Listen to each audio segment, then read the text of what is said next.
Bismillahirrahmanirrahim. Assalamualaikum warahmatullahi wabarakatuh.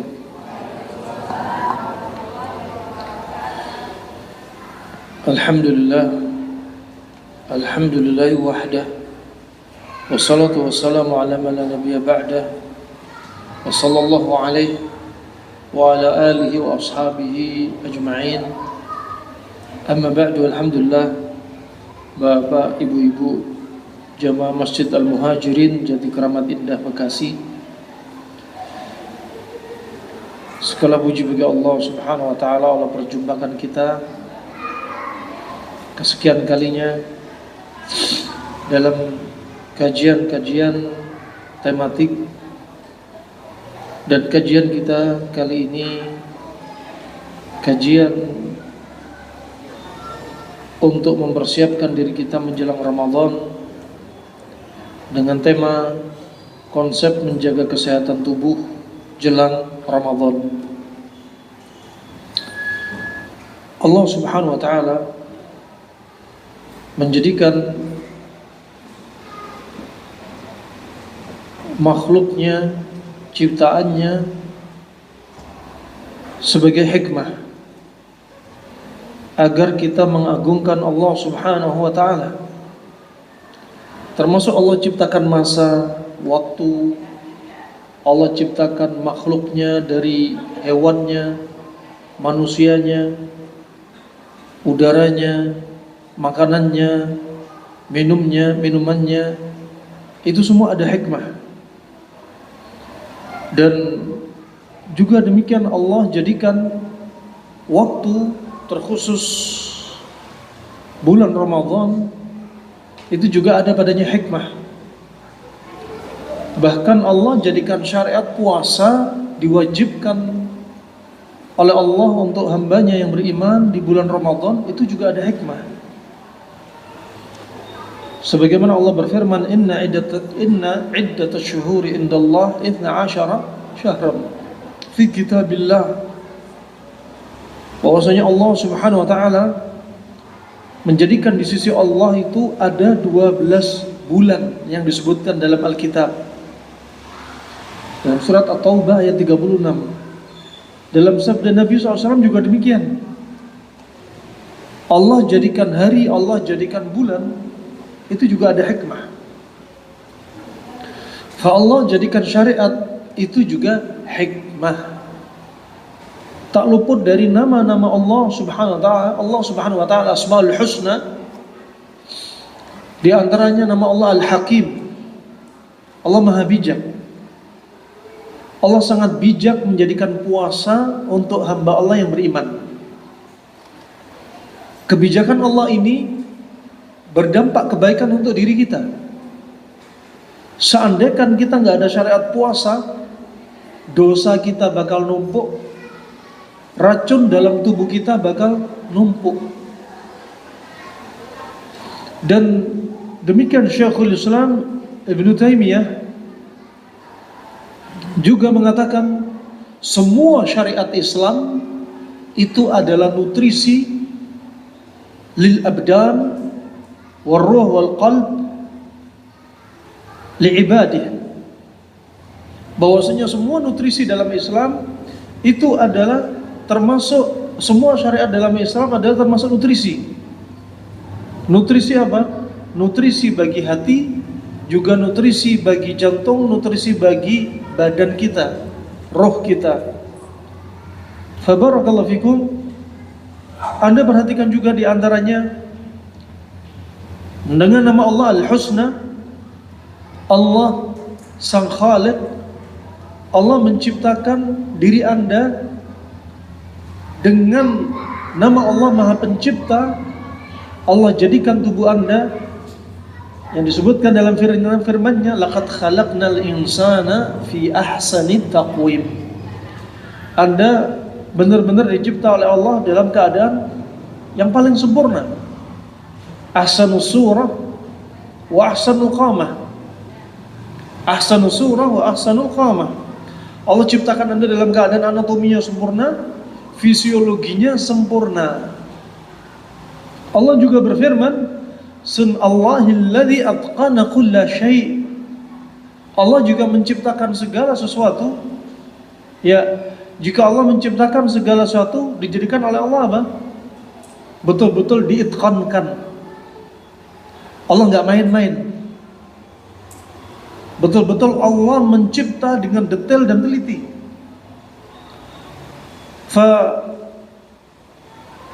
Masih ada kaitannya dengan nama Allah Al-Alim. Allah Maha Mengetahui.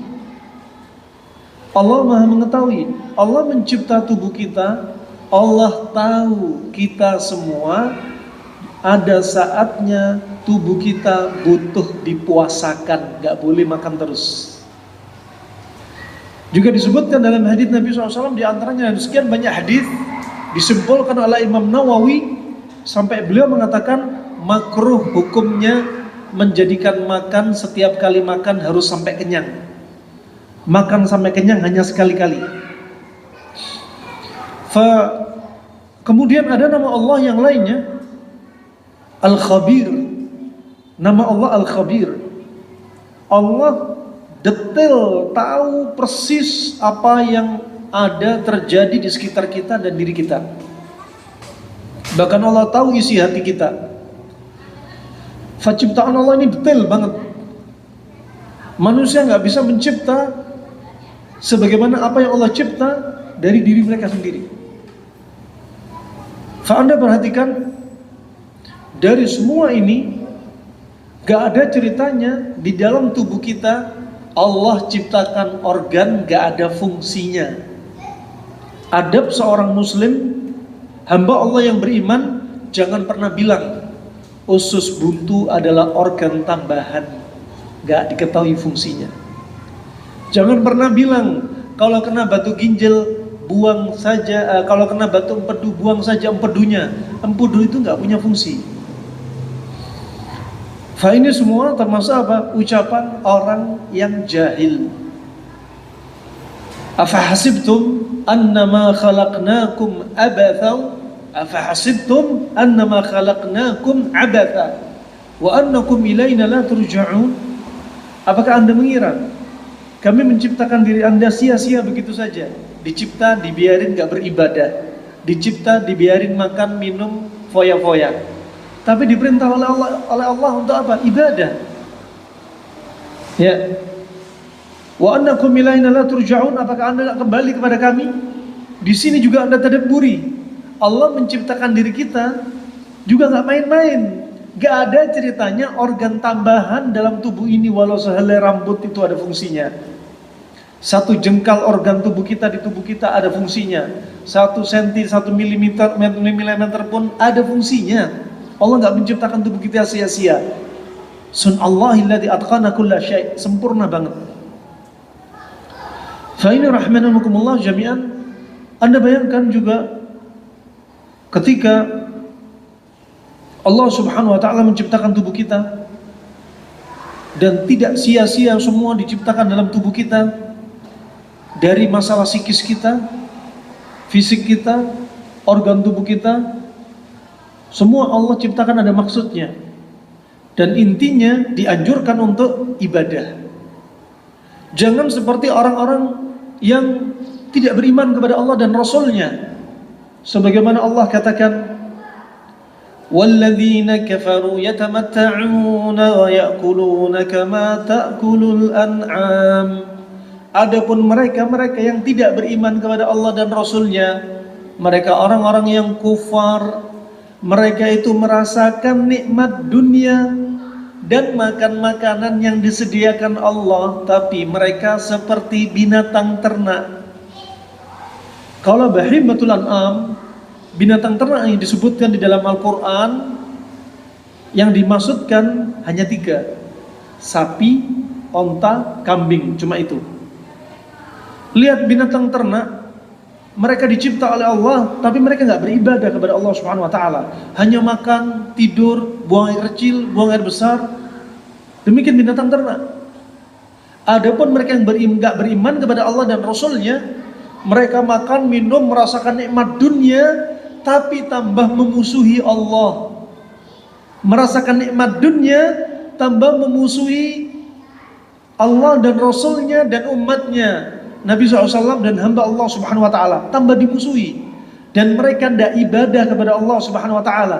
Mereka hanya merasa nikmat dunia, makan, minum, tapi semakin memusuhi. Ini dari sisi agama. Adapun dari sisi dunia, binatang ternak, katakan bahimatul an'am, yang kalau misalkan sapi kalau makan di padang savana rumput hijau, dia ngunyah terus perutnya, mulutnya, padahal perutnya sudah buncit. Makan terus, gak peduli dengan perutnya yang sudah besar. Nah, umat Islam gak dianjurin seperti itu. Makan diajarkan gimana pola makan menurut umat Islam. Juga diajarkan ada puasa. Naasnya umat Islam ini di negeri kita ini, kita sendiri sering kita jadi manusia yang latah dengan medsos. Ada terapi intermittent fasting, ikut semua. Padahal Nabi sudah jadikan puasa Senin Kemis, Ayyamul Bid, puasa Daud, puasa Ramadan. Itu sudah catat pahala, gugurin dosa, gugurin racun. Dan Allah yang menciptakan puasa ala Islam daripada intermittent fasting. Tapi kenapa kita selalu mengunggulkan teori-teori barat? Wah, subhanallah, di medsos juga disebarin. Banyaklah minum, 1 hari 1,5 sampai 4 liter. Karena banyak minum itu sehat. Anda dikebiri. Anda sudah dikebiri aktivitas ibadah Anda, permisi, dan aktivitas dunia Anda, daya pikir Anda, urusan suami istri Anda. Kenapa? Ketika Anda banyak minum, otak Anda bakal dingin, Anda gampang lupa, daya pikir lemah. Ketika Anda banyak minum, Anda akan jadi laki dan wanita yang frigid, gak punya syahwat, kedinginan. Ketika Anda banyak minum, pencernaan Anda akan lemah. Namanya kebanyakan ya kebanyakan. Kalau dibutuhkan, itu yang benar. Ketika Anda banyak minum, muncullah penyakit-penyakit yang sifatnya dingin. Autoimun dingin, vertigo migrain dingin, kena rematik, sering batuk pilek, ya, dan seterusnya. Wah, subhanallah, padahal Allah sudah berfirman, Allah yang tahu tubuh kita, Allah menciptakan tubuh kita, Allah kabarkan urusan makan dan minum dalam surat Al-A'raf ayat 31. Kata sebagian ulama ahli tafsir dan Asyuti, mereka mengatakan ayat ini ilmu kedokteran terkait makanan terkonsentrasi pada ayat ini. Ketika Allah berfirman, wa kulu washrabu wa la tusrifu innahu la yuhibbul musrifin. Makanlah Anda, minumlah Anda, gak boleh berlebih-lebihan. Allah ya tidak akan menyukai, tidak suka dengan orang-orang yang berlebih-lebihan. Bayangin di sini. Ahli gizi, dokter, herbalis, terapis yang menciptakan Anda, apakah Allah yang menciptakan Anda? Allah. Allah Al-Alim, Allah Al-Khabir. Dengan nama Allah ini, Allah tahu kebutuhan minum Anda itu bukan seperti dipatok 1,5 sampai 4 liter. Tapi kebutuhan minum Anda adalah ketika Anda butuh minum, ya minum. Nah, fa'ini rahimakumullah jami'an, Allah Subhanahu wa taala betul-betul tahu kebutuhan kita. Anda perhatikan berikutnya, nama Allah Subhanahu wa taala juga Asy-Syafi. Nama Allah Asy-Syafi, Allah Maha Penyembuh. Makanya Nabi Ibrahim alaihissalam disebutkan dalam surat Asy-Syura ayat 80, ketika disebutkan dalam firman-Nya, wa idza maridtu fahuwa yashfin. Bapaknya tauhid, Nabi Ibrahim berkata, disebutkan Allah dalam firman-Nya, kalau aku sakit, dialah Allah yang menyembuhkanku. Nama Allah Asy-Syafi. Begitu pula Nabi SAW bersabda mengajarkan doa untuk meruqyah, washfi anta syafi, sembuhkanlah dia dan engkau Maha Penyembuh. Nah, farahmankumullah, termasuk syariat puasa ada padanya apa? Terapi kesembuhan. Anda diajarkan bagaimana makan Anda ketika sedang tidak puasa, bagaimana sedang puasa. Bagaimana yang dilakukan para ulama salaf dan kebiasaan Nabi sebelum Ramadan dan bagaimana setelah Ramadan. Kalau kita nggak mencontoh mereka, kita akan menjatuhkan diri kita dalam malapetaka dan penyakit. Banyak sekali di antara kaum muslimin, muslimat, mukminin, mukminat, mereka ketika hendak Ramadan belajar ilmu apa? Fikih Ramadan, fikih puasa. Tapi banyak di antara mereka nggak tahu fikih sahur dan bukanya Nabi SAW. Makanya banyak muncul ucapan-ucapan miring ketika melakukan syariat puasa. Ada di antaranya mereka yang komen, heran saya ya, kok bulan Ramadan kolesterol tambah naik, bulan Ramadan tambah kena asam urat, di bulan Ramadan saya sering sakit mah, di bulan Ramadan setiap hari naik berat badan 1 kilo, di bulan Syawal naik 30 kilo. Nah, di bulan Ramadan ada yang kena stroke, di bulan Ramadan ada kena kanker, tumor. Nah, Anda perhatikan, jangan salahkan syariat Allah, jangan salahkan takdir Allah, jangan suudzon dengan Allah Subhanahu wa taala. Makanya Allah Subhanahu wa taala berfirman, "Ma asabaka min hasanatin famin Allah, wa ma asabaka min sayyi'atin famin nafsik." Kalau Anda merasakan nikmat dari Allah, segala kebaikan dari Allah, nisbatkan itu karena Allah semata, dari Allah semata. Tapi kalau Anda dapat penyakit, malapetaka, bencana, keburukan pada diri Anda, jangan salahkan Allah, jangan salahkan takdir Allah, tapi salahkan diri Anda sendiri. Fa ini rahmanakumullah jami'an, barakallahu fikum. Sekali lagi, banyak sekali manusia yang belum tahu tentang kehidupan Nabi SAW secara sempurna. Kita bahas dalam hal ini Ramadan saja. Ya, Ramadan sekali lagi sebagai syariat. Ramadan sebagai syariat. Dan sebagaimana dikatakan Syekhul Islam Ibnu Taimiyah tadi, bahwasanya semua syariat Islam menjadi nutrisi bagi diri kita. Semua syariat Islam menjadi nutrisi bagi diri kita. Nutrisi hati, nutrisi iman, dan nutrisi badan. Anda bayangkan, sebelum mendatangi Ramadan, yang perlu Anda tadabburi, siapkan hati Anda menyambut tamu Allah yang Allah jadikan waktu yang padanya keberkahan. Allah tawarkan untuk kita. Anda ketika hendak mendatangi atau didatangi tamu, maka Anda siapkan diri Anda siapkan rumah Anda siapkan jamuan untuk tamu Anda siapkan segala kebutuhan tamu Anda. Sebagaimana Anda memuliakan tamu, hukumnya wajib di hari pertama. Man kana yu'minu billahi wal yaumil akhir falyukrim dhaifah. Barang siapa beriman kepada Allah dan hari akhir, maka muliakan tamunya. Dan Ramadan juga sebagai tamu Anda, muliakan Ramadan. Kebiasaan ulama salaf di masa silam, 6 bulan sebelum bulan Ramadan, mereka sudah sering berdoa untuk bisa mendapati Ramadan. Dan 6 bulan ketika Ramadan berlalu, mereka juga berdoa agar Ramadannya diterima di sisi Allah Subhanahu wa taala. Sehingga apa? Hati Anda sudah siap menyambut tamu yang mulia, yang Allah muliakan. Allah kadang muliakan, Allah jadikan keberkahan pada makhluknya, ya, kadang berupa sesuatu seperti tempat, seperti makanan, seperti waktu. Makanan, katakan seperti minuman air zam-zam. Keberkahan tempat seperti tanah suci. Keberkahan waktu seperti Ramadan. Allah jadikan Ramadan untuk Anda. Anda harus bersiap-siap mendatangi Ramadan. Kalau Anda tanya sebagaimana judul konsep sehat untuk menyambut Ramadan, pertama siapkan hati Anda. Tidak seperti kebanyakan manusia yang lemah iman. Mereka ketika hendak datang Ramadan, apa kata mereka? Sebentar lagi kita akan masuk dalam penjara. Ya kalau penjara syahwat, kalau yang dia inginkan, dia senang, tak mengapa. Tapi kalau dia artikan dia kecewa, dia lelah, akan memasuki bulan Ramadan seperti siksa bagi dia, maka ini sudah apa?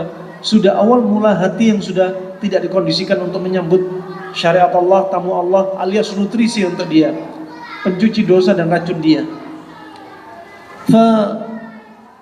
Anda harus berdada lebar, siap menyambut tamu Allah Subhanahu wa taala. Dimulai dengan hati. Sebagaimana tak kenal maka tak sayang. Anda harus kenal Ramadan. Sebelum Ramadan tiba, Anda harus tahu keutamaan puasa apa, Anda tahu. Ya, keutamaan dari sisi dunia medis apa, Anda tahu. Sehingga ketika sudah tahu manfaatnya, Anda bakal mencintai dia. Sebagaimana rasa cinta akan berbanding lurus dengan ilmu. Ketika Anda tahu, pengetahuan Anda semakin tinggi tentang Ramadan, tentang puasa, tentang hukum-hukumnya, keutamaan dari sisi medisnya, gugurin racun dan dosanya, maka kecintaan Anda akan semakin naik terhadap bulan Ramadan dan syariat puasanya. Ketika cinta Anda semakin tinggi terhadap syariat puasa di bulan Ramadan dan bulan Ramadannya, maka Anda akan merasakan lezatnya puasa. Karena cinta dan rasa lezat, kata Ibnu Qayyim, berbanding lurus. Seperti kita sholat. Kalau Anda sholat zuhur yang Anda lakukan tadi hanya untuk menunaikan ibadah wajib, di dalam hati Anda hanya seperti itu, ya sebatas Anda menunaikan wajib. Tapi kalau Anda merasakan lezatnya mau mendatangi sholat zuhur, sebelum zuhur sudah siap-siap, bebersih, pakaiannya pakaian terbaik, pakai wewangian bagi lelaki, kemudian melangkahkan kaki ke masjid sebelum adzan berkumandang, kemudian sholat 2 rakaat, kemudian doa, kemudian dari rumah ke masjid baca doa untuk melangkahkan kaki ke masjid, kemudian dia meyakini bahwasanya datang ke masjid untuk apa? Berdialog dengan Allah Subhanahu wa taala. Idza qama ahadukum yusalli fa innahu yunaji rabbah, karena dia mengira akan dialog dengan Allah Subhanahu wa taala. Kemudian ketika dia sholat takbir, dia meyakini takbirnya dia bukan hanya sekedar takbir Allahu Akbar. Allahu Akbarnya dia yakini Allahu Akbarnya bahwasanya enggak ada yang lebih besar dari Allah, dari dunianya, bisnisnya, keluarganya, semua ditinggalkan ke masjid dalam keadaan takbir, ditutup semua pintu dunia, hanya disisakan untuk dia dan Allah Subhanahu wa taala. Seandainya salatnya dia diganggu oleh setan untuk mikir macam-macam, mikir dunia ini dan itu, ingat salatnya kita seandainya paling lama katakan 10 menit. Kalau salat fardu saja 5 kali berarti 50 menit. 50 menit khusus untuk Allah. Jangan sampai terbetik untuk mikir, ngelamun sampai lupa, dibisikin setan dan lain sebagainya. Tapi Anda pikir, kalau mau mikir urusan dunia, masih ada sisa waktu 2-3 jam 10 menit. 50 menit hanya untuk Allah Subhanahu wa taala. Anda akan merasakan lezat. Sebagaimana puasa, ketika Anda tahu ilmunya, maka kaidah konsep sehat pertama hati.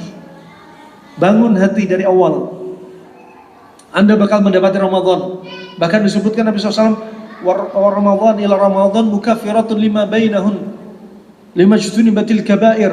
Dari Ramadan ke Ramadan berikutnya itu sebagai penggugur dosa Anda selama Anda tidak terjatuh dalam dosa besar. Anda yakin ini gugurin dosa? Fa subhanallah, kebiasaan pula yang dilakukan Nabi SAW sebelum Ramadan datang. Nabi SAW banyak puasa di bulan Rajab, bulan Sya'ban. Di bulan Sya'ban, Nabi SAW banyak puasa sampai dikatakan Ibunda Aisyah radhiyallahu anha, Nabi SAW banyak puasa di bulan Sya'ban hampir 30 hari penuh, ya, dan tidak pernah Nabi melakukan puasa hampir seperti bulan Ramadan sebulan penuh kecuali di bulan Sya'ban. Dan itu bukan puasa khusus di bulan Sya'ban, tapi Nabi SAW mendatangi puasa-puasa sunnah di bulan Sya'ban, diperbanyak. Subhanallah, ketika di bulan Sya'ban lanjut masuk bulan Ramadan, saat itu puasa sebulan penuh. Setelah Ramadan ada bulan Syawal. Nah, ada bulan Syawal. Kata Ibnu Rajab Al-Hambali, bulan Sya'ban, puasa di bulan Sya'ban kedudukannya seperti salat rawatib qabliyah. Dan puasa di bulan Syawal seperti hukumnya salat rawatib ba'diyah. Dan puasa Ramadannya seperti salat fardunya. Anda lihat, dan ini termasuk keagungan Allah Subhanahu wa taala. Keagungan Allah Subhanahu wa taala menjadikan setiap amalan wajib itu ada amalan sunnah. Setiap amalan wajib fardu ada amalan nafilahnya. Apa tujuannya? Kalau ada amalan fardu kita cacat, ditutupi dengan amalan nafilah. Kalau Anda sholat duhur tadi ada yang mungkin ngelamun, sholatnya nggak sempurna, akhirnya ditutup dengan apa? Sholat qobliyah dan ba'diyahnya. Begitu pula puasa Ramadan Anda, mungkin ada yang nggak sempurna, ditutup dengan apa? Puasa, banyak puasa di bulan Sya'ban dan 6 hari di bulan Syawal. Wah, ini hikmah. Sebulan penuh di bulan Sya'ban. Anda perhatikan, di sini Nabi mulai banyak puasa. Nabi mulai banyak puasa. Kemudian di sini puncaknya, Ramadan itu puncaknya, puncak amalan, puncak ibadah, puncak kemuliaan juga. Ada banyak ibadah di sini, keberkahan disiapkan di sini. Dan kemudian ada puasa 6 hari di bulan Syawal. Di sini banyak-banyak puasa. Katakan di sini, dikatakan Ibnu Rajab Al-Hambali, kalau seperti kedudukan sholat, seperti sholat qobliyah.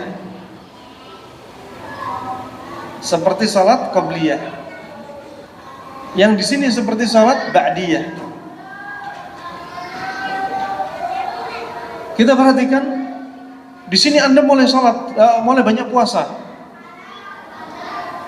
Di sini ketika Anda di sini, Anda berarti mengkondisikan apa? Hati Anda dan fisik Anda sudah disiapin untuk membiasakan ketaatan Allah Subhanahu wa taala sebelum sampai puncaknya Ramadan, yang di sini Anda sudah hukumnya wajib, sudah enggak sunnah lagi. Di sini hukumnya sunnah. Di sini hati Anda sudah disiapin, fisik Anda disiapin. Di sini ada orang yang sebagian sama sekali nggak pernah puasa sunnah. Di bulan Sya'ban dia mulai puasa. Dia akan merasakan yang namanya istilahnya, ya, istilah apa? DOC, direct of cure, atau terjadi nanti healing crisis.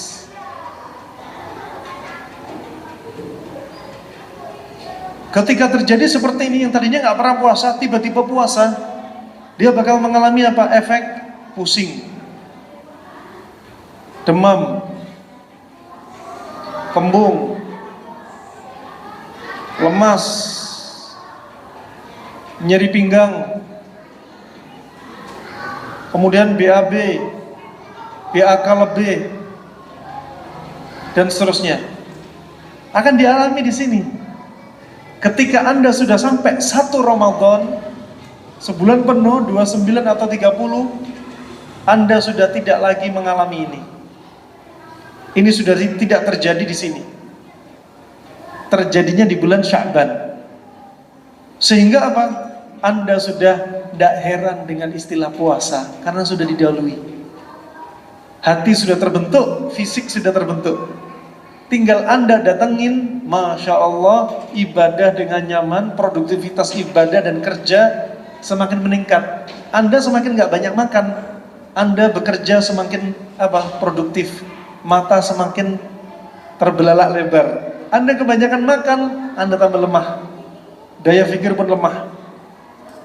Nah, subhanallah, di sini Anda semakin melakukan semua ibadah nyaman, melakukan semua ibadah nyaman. Lain halnya orang yang gak pernah puasa sunnah, wala di bulan Sya'ban, dia bakal mengalami DOC bisa jadi 1 hari sampai 7 hari, atau mungkin 5 hari.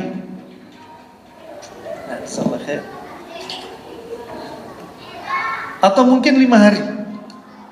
Nah, tergantung apa? Racun pada tubuh Anda banyaknya kayak apa? Responnya beda-beda. Akhirnya kalau Anda mengalami DOC di sini, hari pertama habis waktu untuk healing crisis. Aduh, kok lemes ya, kok meriang ya, puasa seperti siksaan betul. Nah, adanya banyaknya keluh kesah, berkurang pahala Anda. Nah, udah ngeluh di sini karena merasakan beratnya efek ini. Tapi kalau Anda sudah biasa, ini kelewat, nggak ada. Anda sudah nyaman. Di puncak-puncak Anda harus banyak beramal. Malamnya Anda hidupkan malam-malamnya. Siangnya Anda masih tetap bekerja, Anda tetap kuat. Sudah terbiasa. Dan disinilah puncaknya. Kalau Anda minum obat, obatnya apa? High dosage, dosis tinggi. Anda sudah konsumsi obat dosis tinggi, alias di sini ibadah Anda puncaknya. Dan di sini Anda pakai dosis naik pelan-pelan. Berikutnya, Ramadan selesai, Allah Maha Tahu. Allah Al-Alim, Allah Al-Khabir, detail tubuh Anda Allah tahu. Allah Sang Khalik yang mencipta tubuh Anda. Allah Asy-Syafi yang mengobati tubuh Anda. Allah Al-Hakim, Allah Maha bijak dengan syariatnya juga. Allah nggak biarkan Anda berhenti puasa. Karena Allah paham tubuh Anda. Allah jadikan puasa 6 hari di bulan Syawal, tapi sunnah, bukan wajib. Kalau ini wajib, seandainya bulan Ramadan hukumnya sunnah, banyak sekali umat Islam 1 tahun gak pernah puasa. Makanya dipaksa sama Allah jadi wajib. Sampai diancam dalam hadis, kalau ada batalin orang yang batalin puasa di siang hari bulan Ramadan, dia sengaja batalin tanpa udzur, disiapkan ancaman, kakinya ditaruh di atas, kepalanya di bawah, mulutnya dirobek, biar takut. Biar didatangi yang wajib. Coba, Allah Maha Tahu. Karena manusia kalau nggak ditakut-takuti, nggak takut. Makanya disebutkan kadang apa? Disebutkan afdal min bahimatil an'am. Ada sebagian manusia yang lebih sesat daripada binatang ternak. Kenapa? Ibnu Qayyim memisalkan binatang ternak, katakan sapi, di dalamnya ada kubangan api. Ini sapi. Sapi kalaupun didorong dari belakang, dari samping, ditarik, disuruh masuk kubangan api, dia nggak mau. Tapi kalau manusia diancam neraka dari perbuatan zina, makan uang riba, dari perbuatan syirik, dari mendolimi saudaranya, kok masih dilakukan aja, padahal diancam neraka di depan. Ya, tapi diantaranya ulama ada yang mengkritik, ini karena sapi tahu betulan. Tapi kalau manusia diancam, kaitannya sama iman. Coba kalau dikatakan seandainya manusia saja kalau dengar siksa kubur, manusia dan jin, gak akan ada ceritanya manusia jin yang kafir, akan beriman semua. Tapi yang dengar siksa kubur siapa? Hewan. Kenapa keledai? Kenapa kuda? Kenapa hewan-hewan kalau lewat kuburan teriak-teriak? Karena dengar siksa kubur, bukan karena mistis. Ya, tapi jin dan manusia sengaja nggak diperdengarkan karena iman. Kalau mereka dengar, ya mungkin nggak ada yang berbuat maksiat, nggak ada yang kafir. Nah, makanya ulama-ulama di masa silam mereka melihat kenapa orang-orang Badui kalau ada onta bunting mau melahirkan, kalau ada kuda bunting mau melahirkan, sudah pembukaan, dibawa kemana? Ke kuburan. Karena mereka dengar siksa kubur, mereka langsung teriak, berdiri, langsung brojol. Ya, kalau manusia bisa dengar, ibu-ibu hamil terus bawa kuburan enak. Cepat pertolongan persalinannya di sana. Tapi nggak dengar manusia dan jin. Subhanallah, Anda perhatikan di sini. Dianjurin puasa 6 hari di bulan Syawal. Kenapa? Habis dosis tinggi, gak boleh obat itu langsung di stop. Sebagaimana kata dokter. Contoh saja, dokter kalau ngasih obat-obat dosis tinggi untuk orang-orang gangguan kejiwaan, gak boleh di stop. Harus pakai apa? Tapering off. Dosisnya diturunkan pelan-pelan. Allah juga tahu setelah Anda dosis tinggi puasa, diturunin pelan-pelan 6 hari di bulan Syawal. Kalau bisa setelah Idul Fitr Anda langsung puasa 6 hari, setelahnya itu the best, berurutan 6 hari.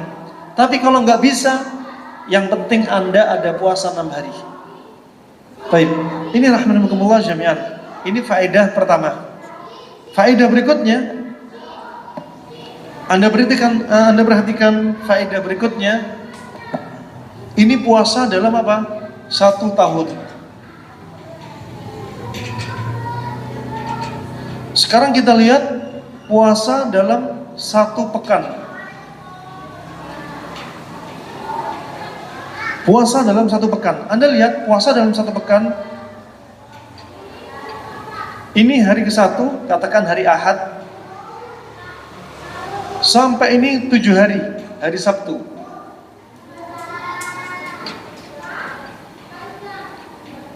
Ahad, ya hari Ahad sama hari Sabtu. Anda perhatikan hari Ahad, hari Senin, Itsnain, hari Selasa, Tsulatsa, hari 4, Arbi'a, 4, hari Kamis, Khamis, hari Jumat. Ya, Anda perhatikan di sini, puasanya kita sunnahnya dalam satu pekan hari apa? Hari apa? Hari Ahad, ini Senin, terus sama Kamis. Anda puasa. Durasi ini cuma 7 hari. Dan Allah pilih hari tengah-tengah dari 7 hari di hari Senin dan Kamis. Ini puasa.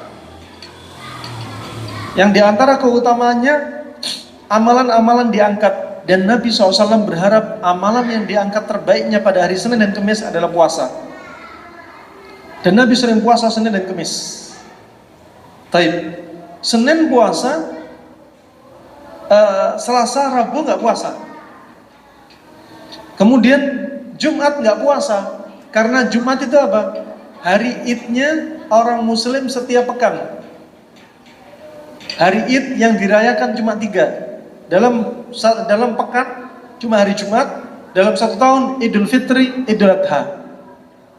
Di lain itu nggak ada perlu hari yang dirayakan. Nggak perlu merayakan hari-hari yang lainnya. Karena nggak boleh dalam Islam. Karena Id ini termasuk ibadah, dan ibadah butuh dalil. Ini hari Idnya. Kemudian apa? Hari Sabtu, hari rayanya Yahudi. Dalam satu pekan. Hari Ahad, hari rayanya siapa? Nasrani. Ini nggak puasa, ini nggak puasa, ini nggak puasa. Nggak boleh puasa menyendiri di hari Jumat misalkan.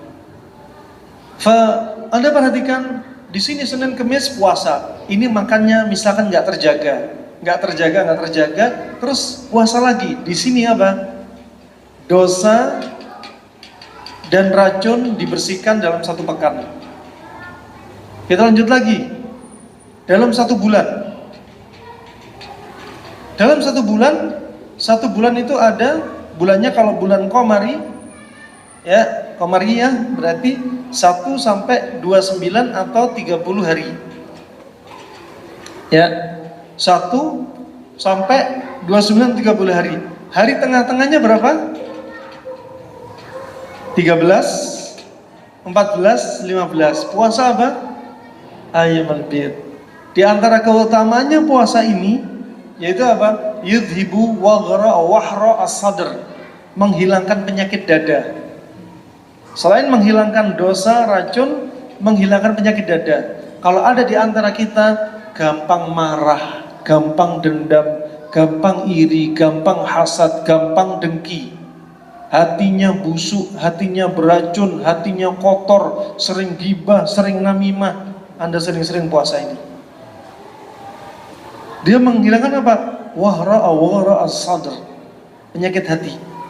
Ini 13, 14, 15. Karena durasinya panjang 1 bulan, jadi puasanya nggak kayak 1 pekan. Puasanya berurutan 13, 14, 15 di tengah-tengah. Ini termasuk rahasia Allah jadikan syariat. Dan kita lihat ketika 1 tahun, dalam 1 tahun itu ada berapa bulan? 12 bulan. Bulan 1, 2, 3, 4, 5, 6, 7, 8, 9, 10, 11, 12. Anda perhatikan, dari bulan yang panjang ini Allah pilih bulan apa sebagai puasa? Ramadan. Ramadan pada bulan keberapa? Berapa Hijriah? Berapa wis? 9. Nah, 9 Hijriah. Ya. di bulan ke-9. Dia nggak pas banget di tengah, bukan di ke-6 tapi di 9. Nah, dan puasanya 1 hari sampai 29 atau 30 hari.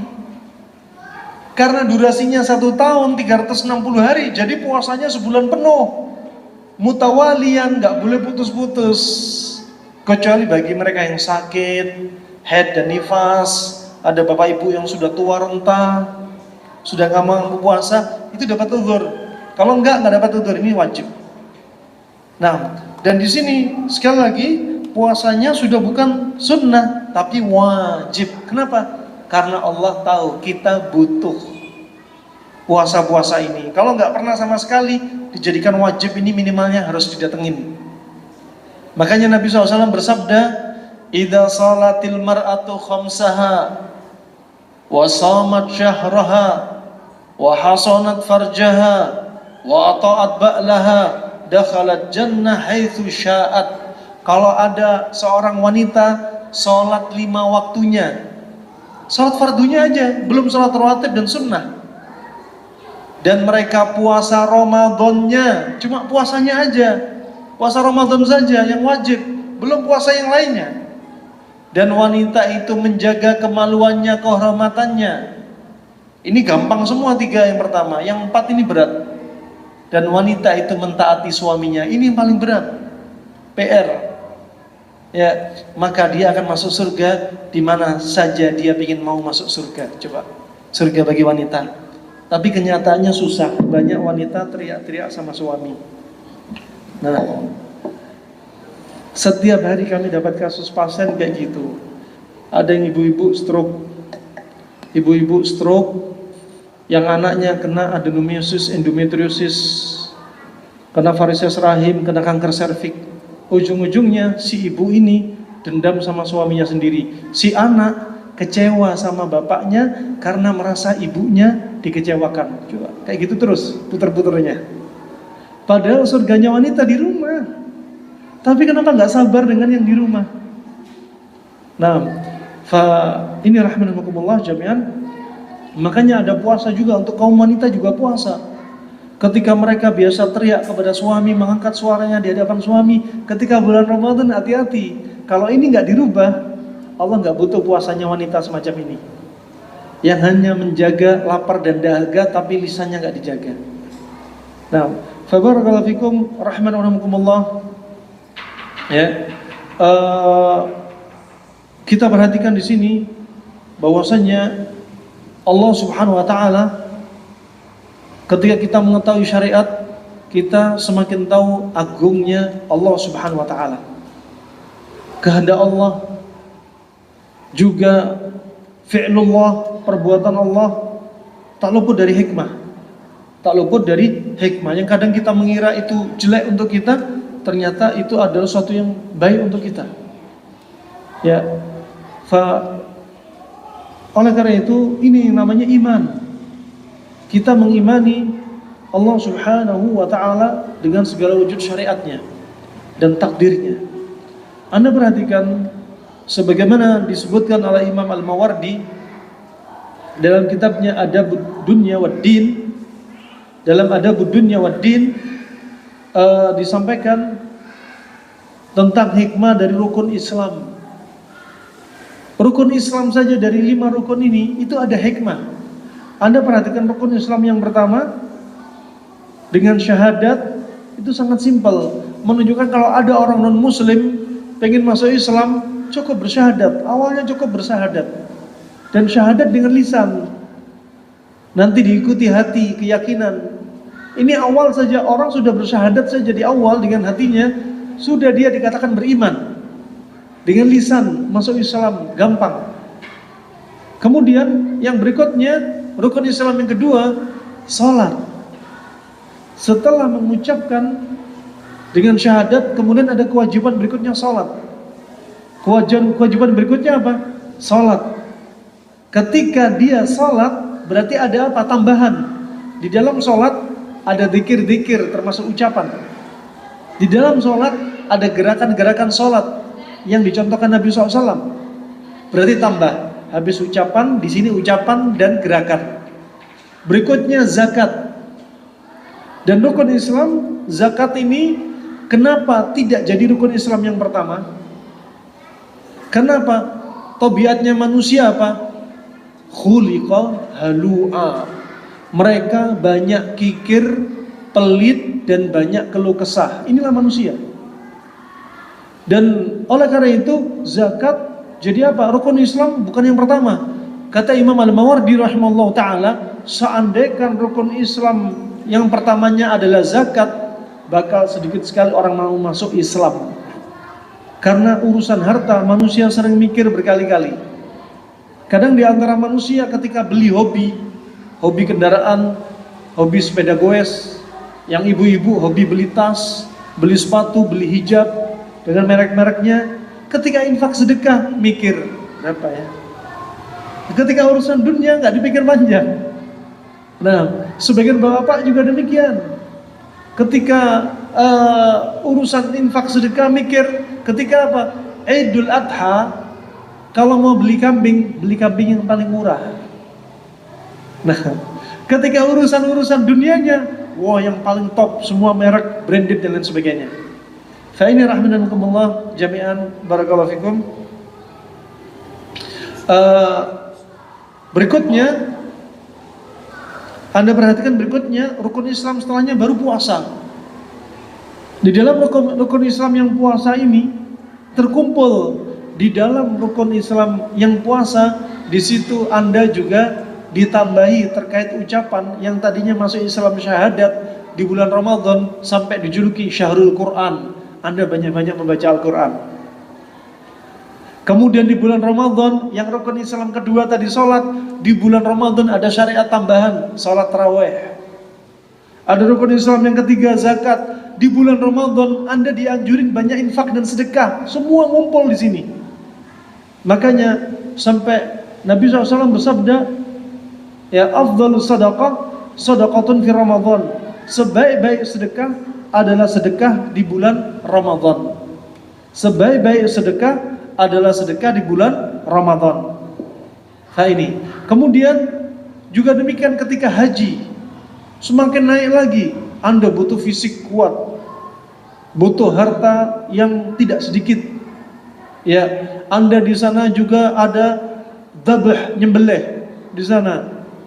Anda di sana juga syariat sholat juga ada di sana.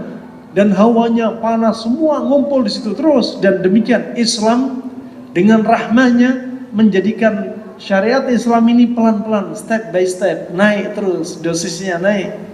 Perintah naik, dan semakin iman Anda bertambah terus, bahkan semakin tinggi iman Anda bakal tambah dikasih cobaan.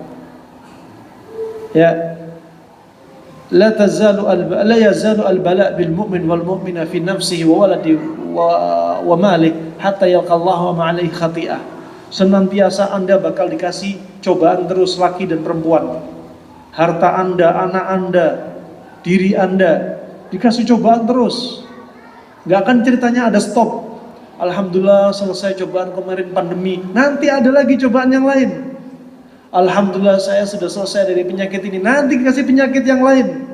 Alhamdulillah saya sudah beres dari urusan fitnah suami istri, nanti ganti anaknya ada fitnah. Terus dikasih cobaan terus. Sampai kapan? Sampai Anda menghadap Allah tanpa dosa. Karena cobaan di dunia untuk gugurin dosa Anda. Laula masaibud dunya la bu'ithna yaumal qiyamah khusrana. Seandainya bukan karena cobaan di dunia, Anda akan dibangkitkan di hari kiamat dalam keadaan rugi. Puasa kita ngugurin dosa kita di dunia. Ya, kita puasa, capek, lelah, sakit. Nah, dan itu apa? Gugurin dosa. Orang yang enggak puasa, walau sunnah walau wajib, bakal capek nanti di yaumul qiyamah. Bakal lelah di yaumul qiyamah. Rahimanakumullah jami'an. Akhiran sebagai penutup, peringkas, ya, Anda setelah membahas keutamaan Ramadan, puasanya, ya, setelah Anda mungkin sudah melalui kajian yang sebelumnya fikih puasa Ramadan, Anda juga jangan sampai tertinggal informasi bagaimana kebiasaan Nabi makan minumnya, istirahatnya di bulan Ramadan. Anda juga harus pelajari. Yang pertama, dalam waktu yang singkat ini kami ingin sampaikan secara ringkas sahurnya. Sahurnya kalau Anda perhatikan, Nabi sering sahurnya pakai apa? Kurma, mencukupkan diri dengan kurma. Rubah mindset Anda, kalau sahur nggak pakai nasi berarti belum sahur. Kalau sahur nggak pakai nasi berarti belum nendang. Rubah mindset ini. Masalahnya hanya mindset saja, kebiasaan Anda. Rubah mindset Anda, kurma itu kan makanan Arab, ya itu makanan orang Arab, makanan Nabi. Kita itu nggak apa-apa, makan apa aja negeri kita, nggak gitu juga. Nah, Anda lihat, kalau Anda memang alasannya kurma itu makanan Arab, Anda pilih makanan Indonesia, silakan makan Indonesia yang kayak kedudukannya kurma, silakan. Bakal lebih apa? Hikmahnya lebih Anda dapat. Yang pertama, Nabi seringnya kalau dari sisi menunya kurma, sahurnya seringnya. Tanpa kita mengatakan pasti kurma, bukan. Tapi seringnya. Dari hadis riwayat Abi Daud dari Anas bin Malik, Nabi SAW telah bersabda, "Ni'ma sahurul mu'min at-tamr." Senikmat-nikmat sahurnya orang mukmin adalah kurma.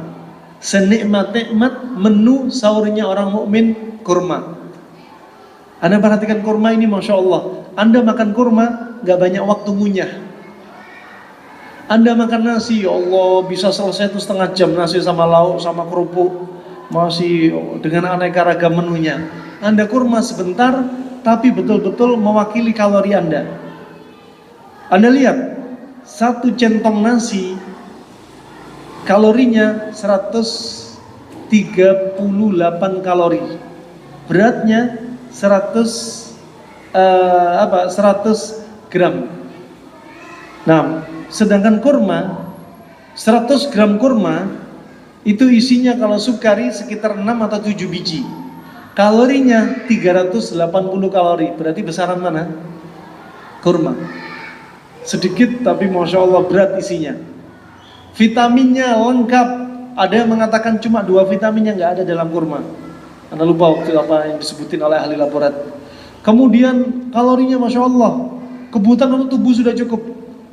Padahal di mana Nabi tinggal itu hawanya panas, nggak seperti kita. Sampai Nabi pernah 2 kali di bulan Ramadan Nabi berjihad dalam keadaan seringnya sahurnya cuma kurma. Lah kita orang di sini ngapain? Nggak pede dengan kurma, kalau nggak makan nasi katanya bakal nggak kuat puasanya. Nah ini sudah ditakut-takuti sama setan. Asyaiton ya'idukumul faqr. Setan nakut-nakuti di pelupuk mata Anda dengan kemiskinan, termasuk kelemahan nanti ibadah puasa Anda kalau cukup dengan makanan ringan. Iya, kalau sahurnya kerupuk makanan ringan bakal nggak kuat, tapi ini kurma. Kemudian berikutnya Anda perhatikan, Nabi SAW pilih kurma dibahas oleh para ulama. Kenapa? Ternyata ketika perut kosong, yang paling cocok untuk liver, limpa dan lambung adalah yang manis-manis. Manis bukan permen, manis bukan es teh manis, manis kurma. Nah, dan kurma ini manis. Anda lihat, Nabi seringnya sahurnya kurma. Ketika sarapan pagi ada hadis kurma ajwa. Ketika buka puasa Nabi bukan minum air, tapi justru diawali makan kurma rutop. Kalau nggak ada kurma kering, kalau nggak ada baru air, itu pun dikit-dikit. Kemudian bayi baru lahir juga ditahnik pakai kurma. Ini hikmah semua. Kenapa pilih manis-manis? Sampai kata Imam Ahmad, bayi baru lahir kalau nggak dapat kurma bisa pakai madu. Kalau nggak ada madu bisa pakai tebu. Di Arab juga ada tebu. Namanya kosbus sukar. Kosb itu seperti pipa, sukar itu manis, pipa yang manis alias tebu. Anda perhatikan, kemudian ketika sahur bukan banyak makan. Salah konsep kalau sahur banyak makan. Anda perhatikan Allah berfirman, wabil asharihum yastaghfirun. Dan di waktu sahur dulu orang-orang salaf, para sahabat, di waktu sahur mereka banyak istighfar. bukan banyak makan sahur. Banyak istighfar. Makan kurma sebentar, bisa lanjutin istighfar lagi. Bahkan Allah akan mencari hamba Allah yang beriman, yang bangun di sepertiga malam. Wa man yastaghfiruni fa'aghfirallah. Barang siapa minta ampun, pasti ku ampuni. Wa man yas'aluni fa'u'tiyah. Barang siapa yang mohon kepadaku, minta kepadaku, pasti ku beri. Itu janji Allah Subhanahu wa taala. Wa man yad'uni fa'astajibalah. Barang siapa berdoa, pasti ku kabulkan. Ini janji Allah. Maka di waktu sahur mereka apa? Banyak istighfar. Di waktu malam apa? Mereka menjauhkan lambung mereka dari tempat tidur, alias sering sholat malam. Bukan apa? Mengisi perut dengan penuh makanan. Nah, barakallahu fikum di sini. Jadi apa? Dengan makan kurma sebentar, Anda bisa lanjutin baca Al-Quran, bisa istighfar, dan ibadah yang lainnya. Nah, kemudian kebiasaan Nabi sahurnya dari sisi waktu, mengakhirkan waktu sahur.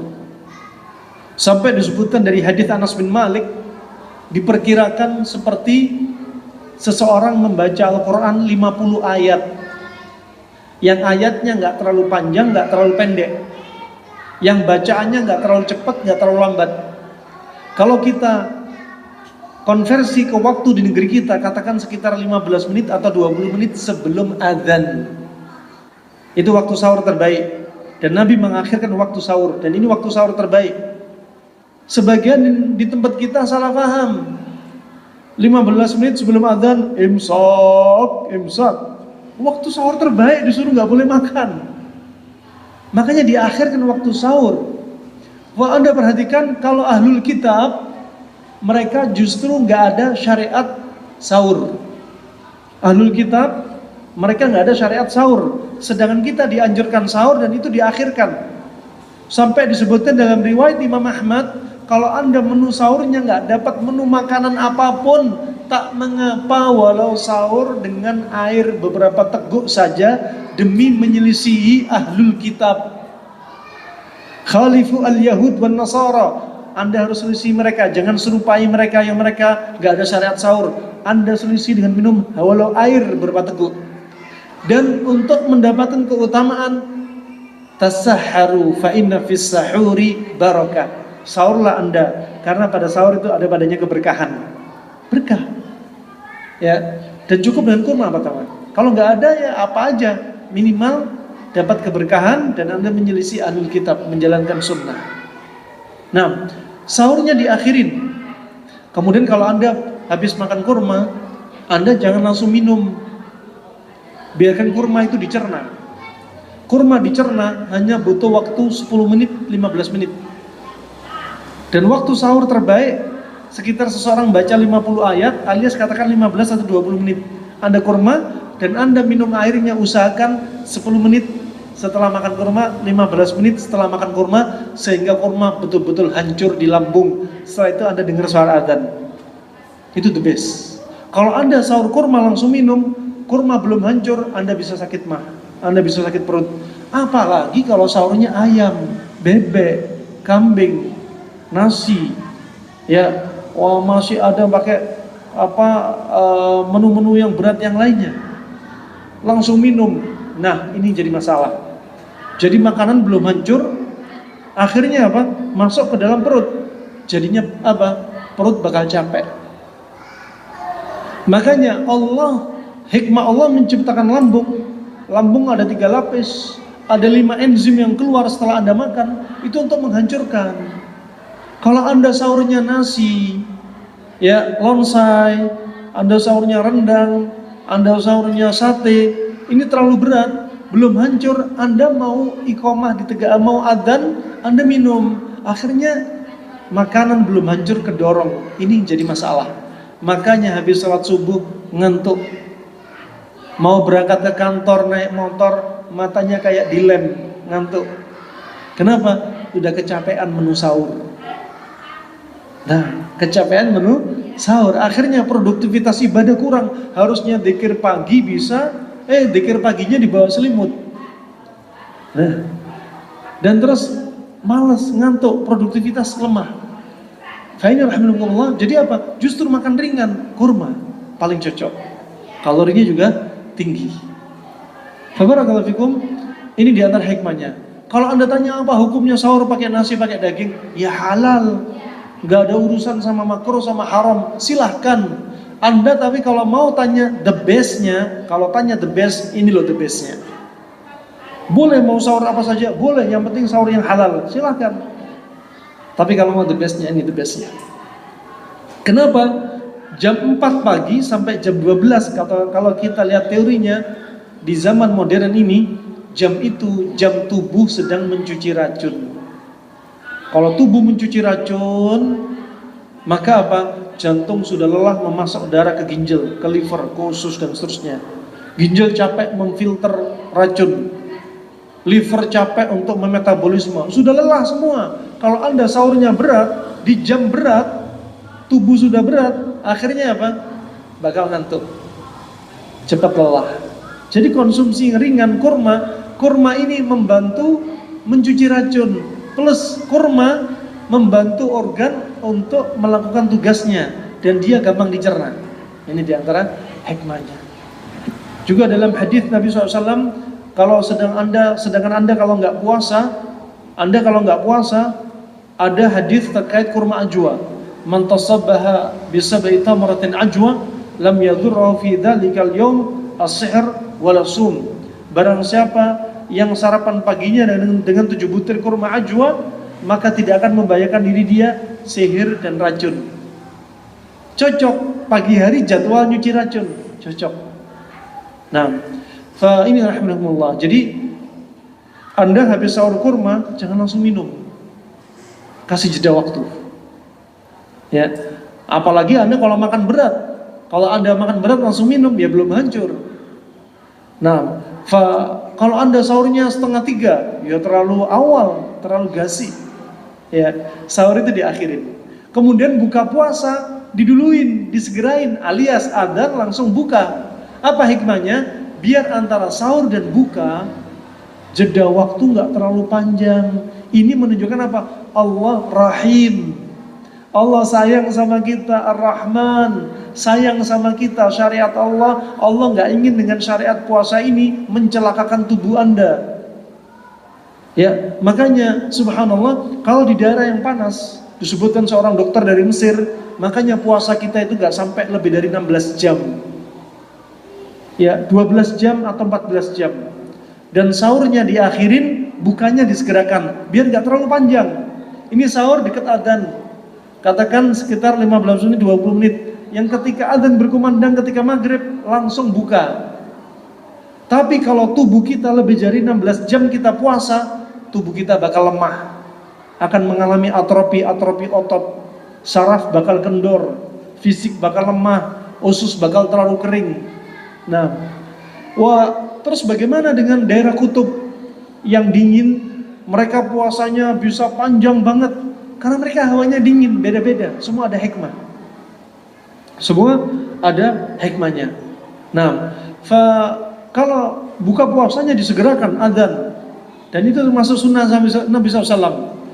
La tazalu ummati bi khairin ma'ajjalu al-fitr, kata Nabi. Senantiasa umatku dalam kebaikan. Kebaikan apa? Kebaikan menjalankan sunnah Nabi, mengamalkan sunnah Nabi dapat berkah. Dan kebaikan dari sisi apa? Fisiknya biar kuat, nggak lemah kalau puasa terlalu panjang, kalau bukanya diakhirkan. Sedangkan ahlul kitab, kalau sahurnya kapan? Nunggu bintang muncul, dekati waktu isya. Sedangkan kita enggak, bukanya disegerakan, sahurnya diakhirin. Kalau ahlul kitab nggak ada sahur, bukanya diakhirin. Sahurnya nggak ada, bukanya nunggu bintang muncul. Masya Allah, hikmah Allah Subhanahu Wa Taala. Dan Anda perhatikan dalam hadis Nabi SAW juga disebutkan, ya, dari hadis Aisyah radhiallahu anha Anas bin Malik, bagaimana kebiasaan Nabi ketika buka. Setelah sahur kita lewati ke buka. Buka puasanya Nabi seperti apa? Disebutkan dalam hadis, karena Nabi sallallahu alaihi wasallam yuftiru bi rutabat qabla yusalliya. Nabi SAW kebiasaannya ketika buka puasa seringnya dengan kurma rutab. Ini Bu, Pak. Jadi kalau buka pakai kurma rutab. Nabi nggak minum air. Kenapa demikian? Karena dari waktu fajar sampai maghrib, tubuh kita sedang panas-panasnya. Ketika tubuh panas, jangan langsung diguyur air. Terlalu ekstrim cuaca itu nggak bagus. Seperti Anda apa? Habis makan bakso, minum es kelapa muda, es teh, salah. Bakal rusak gigi Anda, pencernaan Anda. Seperti juga disebutkan, habis olahraga, kata Ibnu Qayyim, jangan langsung minum, jangan langsung mandi, karena lagi panas tubuh ini. Seperti pula selepas hubungan suami istri, ketika panas-panasnya, jangan langsung minum, jangan langsung makan, kasih jeda. Jangan langsung mandi besar, kasih jeda, biar tubuh ini panasnya turun. Termasuk ketika puasa, jangan langsung minum, tapi kurma rutop dulu, kurma basah, biar membasahi saluran pencernaan makan kita bagian atas. Makanya doanya, dhahabat dhama'u wabtalatul 'uruq wa thabatal ajru insyaallah. Hilang rasa dahaga dengan apa? Basahnya kurma rutop.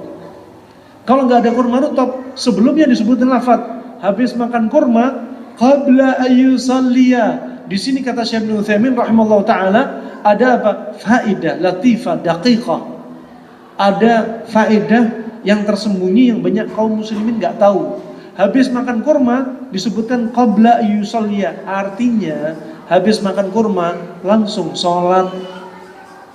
Gak ada ceritanya habis makan kurma makan gemblong, habis makan kurma makan sambusa, risoles, habis makan kurma pisang goreng, es campur, es doger, habis makan kurma ya tambah sirup kelapa muda, habis diracun diisi racun. Jangan. Habis nyuci racun, jangan diisi racun. Habis nyuci racun, bukanya yang benar. Makanya banyak orang sakit, kenapa? Sahur dan bukanya nggak benar. Nah, jadi antara waktu azan dan iqamah itu nggak terlalu jauh. Allahu Akbar, Allahu Akbar, langsung buka. Habis makan kurma, udah siap-siap Anda untuk apa? Sholat, menegakkan sholat. Jangan mentang-mentang Ramadan antara azan dan iqamah dikasih jeda waktu 15 menit. Sebagian ulama mengatakan justru ini menyelisih sunnah. Waktu maghrib itu sempit. Jadi biasakan tarbiyah penduduk masyarakat. Yuk, azan gak usah banyak makan. Lihat Anda ketika umroh di bulan Ramadan atau pas Senin Kemis di Tanah Suci, sufrah plastik digelar, ditaruh apa? Kurma, roti gandum, yogurt, air putih. Udah, Anda makan dikit, lihat di masjid, gak lama-lama langsung iqamah, cepat ditutup lagi. Bukan duduk lama, ronde 1, ronde 2, ronde 3. Ini yang jadi masalah. Kenapa sakit mah di bulan Ramadan? Jangan salahkan puasa, jangan salahkan Ramadan, jangan salahkan takdir Allah, salahkan diri kita. Nah, kemudian kalau nggak ada kurma rutop ya kurma kering. Kalau nggak ada kurma kering, baru minum air. Itu pun cara minumnya hasa-hasawatin min ma', dikit-dikit, bukan langsung satu teguk, bukan jumlahnya banyak. Kenapa? Tubuh kita yang panas diturunin dengan air pelan-pelan. Indah syariat Islam. Nah, terus makannya kapan? Anda antara makan buah dengan makan besar dijeda tanpa menisbatkan sunnah. Anda lihat Allah berfirman memberikan kabar bagaimana penghuni surga kalau makan. Wa fakihatin mimma yatakhayyarun wa lahmi tayrin mimma yashtahun. Mereka makan buah-buahan yang mereka pilih, kemudian mereka makan daging burung yang mereka inginkan. Antara makan buah dan makan daging burung ada huruf waw. Huruf waw dalam bahasa Arab yufidu al-muhlah, memberikan makna jarak, jeda, waktu. Ya, memberikan makna jarak dan jeda waktu. Jadi ada huruf waw. Ya, tanpa menisbatkan sunnah, tapi ambil hikmah. Kenapa? Karena kalau Anda habis makan buah langsung makan besar, bisa timbul pembusukan di usus. Kalau Anda sambil makan besar sambil makan buah di atasnya, timbul pembusukan juga. Kalau habis makan besar, menu dessertnya langsung buah, timbul pembusukan juga. Jadi dikasih jeda. Kalau sebelum makan, buah ini dicerna hanya 10 menit, 15 menit. Setelah itu Anda makan. Kalau Anda makan besar dulu, mau makan buah, makan buahnya dikasih jeda 1 jam. Sebagaimana Anda menjeda air minum. Biar makanan nggak bercampur dengan yang lainnya atau nggak bercampur dengan air sehingga langsung turun terlebih dahulu. Jadi apa? Habis makan kurma, Anda sholat maghrib secara terwatib, baru Anda makan besar. Nah, kalau makan besarnya kebesaran, sholat taraweh merem-merem, ngantuk, sholat taraweh permisi kentut, wudhu lagi, sholat taraweh sendawa terus, sholat taraweh kepalanya berat, sholat taraweh tapi badannya meriang. Kenapa? Kebanyakan minum. Makanya salah kalau habis puasa yang panas-panas tadi, tubuh kita panas, Anda minum air, pertahanan tubuh dari sistem pemanas tubuh bakal kacau. Ya, sehingga apa? Tubuh melakukan balas dendam. Setelah Anda kebanyakan minum air setelah buka puasa, tubuh nggak tambah dingin, tambah panas berapa kali lipat. Kenapa? Nih, termasuk apa? Kelenjar-kelenjar di kepala, langsung dia melakukan pertahanan tubuhnya sampai panasnya berapa kali lipat. Wallahu a'lam bishawab. Itu